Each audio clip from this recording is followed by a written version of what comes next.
중1 셀파 219쪽 5번 문제 보도록 하겠습니다. 일단은 질문한 학생은 한 번 더 설명해 주시고 더하기로도 설명해 주세요 라고 했는데, 더하기로 어떻게 해볼까? 한번 해봅시다. 일단은 8% 소금물 400g 있을 때라고 얘기했죠. 그럼 기본적으로 8%의 소금물이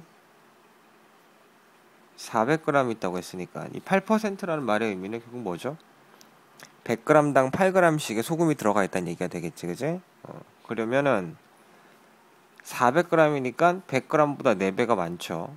그럼 8%는 100g에 8g 있는 거니까 4배를 하면 여기에 들어있는 소금의 양은 8 곱하기 소금물이 4배가 됐으니까 소금도 4배가 되겠죠? 8 곱하기 4가 되는 거예요.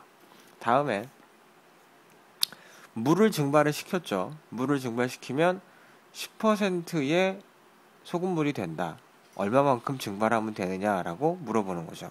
그럼 결국에는 요 소금의 양에서 물을 빼주는 거죠. 그랬더니 10%가 된다는 얘기야. 그럼 결국에는 생각을 해보면 이렇게 보면 되겠지. 원래는 소금이 32g 있었어, 그치? 그리고 소금물이 400g 있었어. 여기에서 물을 빼는 거니까 물을 이렇게 빼겠다는 얘기죠. 빼서 100을 곱했더니 그때의 농도가 얼마로 주어지게 된다? 10%로 주어지게 된다라고 식을 이렇게 세우시면 되겠죠. 그리고 왼쪽과 오른쪽에 있는 뭘 하시면 되죠? 값으로 나누시면 되겠죠. 그래서 10을 나누고 0이 하나 지워지겠지, 그지? 그럼 결국에는 여긴 1만 남아요.